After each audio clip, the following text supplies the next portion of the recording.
G Plate yang jadi menteri. Sikap PDI Perjuangan Nusa Tenggara Timur fraksi itu sudah jelas mendukung sektor pariwisata sebagai prime mover, dan dengan demikian menolak pertambangan ini di Manggarai Timur dan juga bahkan di NTT. Itu sikap fraksi PDI Perjuangan Nusa Tenggara Timur. Saya secara pribadi sebagai anggota Komisi 4 selalu bicara NTT itu nelayan ternak tani. Kalau mau bangun pariwisata, ya pariwisata di NTT itu perspektif dasarnya itu adalah konservasi, bukan eksploitasi, bukan pembongkaran. Dan pariwisata di Nusa Tenggara Timur harus dibangun di atas tadi yang saya katakan, nelayan ternak tani. Perikanan dan kelautan, NTT adalah provinsi kepulauan, 71% NTT itu adalah laut. Nah, laut kita belum kita berdayakan.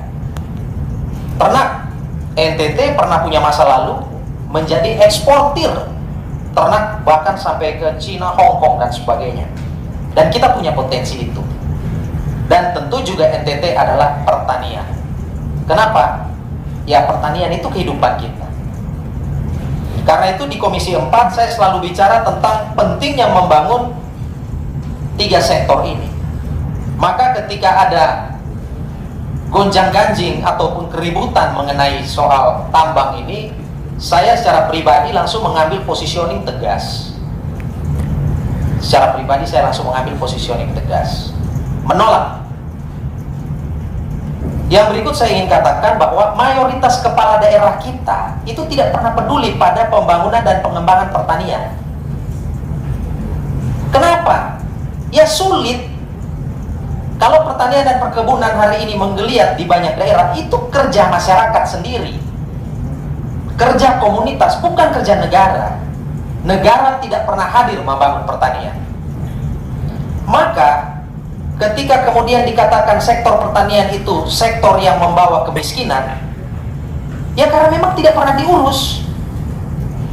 Dan paling gampang adalah mengeluarkan izin untuk investor kemudian melakukan penambangan. Nah karena itu mungkin paradigma kita, mindset kita harus dibenarkan dulu. Betul, kemiskinan NTT yang ada di angka 21% itu adalah kemiskinan petani, kemiskinan di sektor pertanian. Tetapi ingat, kemiskinan NTT itu bukan karena banyaknya lahan tidur, bukan karena manusia tidur, tapi karena negara yang tidur panjang. Karena tidak mampunya negara, kemudian dia lepas tangan dan kemudian mengeluarkan izin. Saya kira ini posisi yang harus kita kita tegaskan ya. Saya secara pribadi menegaskan itu. Yang kedua, pariwisata.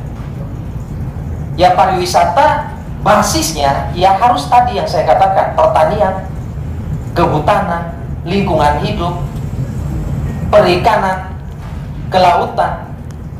Pariwisata dasarnya itu. Ada catatan mengenai pariwisata kita, persoalannya di NTT adalah tidak dibangun di atas fondasi ini. Sehingga hal sederhana, hortikultura misalnya, buah, sayur mayur, untuk di Labuan Bajo misalnya, kita datangkan dari Bima, kita datangkan dari provinsi di luar NTT. Kenapa? Ya karena kita tidak pernah berinvestasi membangun pertanian kita. Tidak pernah. Tidak pernah. Maka saya katakan, kalau kita, negara ini, pemerintah pusat serius mau memerangi kemiskinan di NTT, harusnya pemerintah pusat itu turun tangan memberikan dana yang besar untuk membangun pertanian. Kemarin Presiden Joko Widodo baru mengeluarkan Perpres nomor 63 tahun 2020 tentang 62 kabupaten tertinggal di Indonesia. Urutan pertama Papua, urutan kedua NTT. Di NTT itu ada 13 kabupaten dari 22 kabupaten yang tertinggal. Setelah saya periksa, kenapa tertinggal? Ya karena berdasarkan sejumlah indikator kemiskinan, IPM dan semuanya itu di bawah standar nasional. Lalu siapa yang miskin? Yang miskin di situ petani.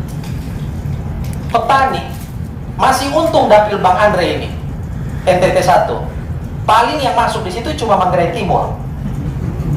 Di dapil saya NTT 2 dari 13 kabupaten kota, ada 10 kabupaten yang tertinggal di situ. Saya lalu membandingkan, Kak Andre.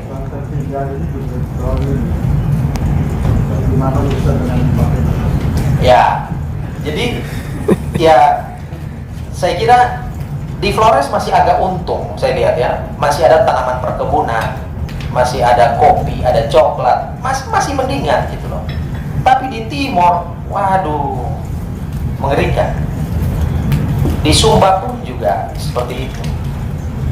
Tetapi secara pribadi saya menyambut ini, dan saya sebelum bertemu dengan Bapak Ibu sekalian, saya juga di WA Group juga saya sudah terang-terangan lah menyampaikan sikap seperti ini. Karena ya kalau mau bicara NTT, masa depan NTT ada di yang saya katakan tadi, di Komisi 4. Nah, ya mungkin karena terkait dengan itu, saya usulkan mungkin suatu ketika perlu juga audiensi dengan Komisi 4. Ya, di Komisi 4 dari NTT itu ada saya, ada Pak Edward Tanu, dan ada Ibu Juli Laiskodat. Dan karena ini ada di NTT 1, ya mungkin Bapak Ibu bisa ngobrol terlebih dulu dengan Ibu Juli Laiskodat sebagai wakil rakyat dari dapil NTT 1.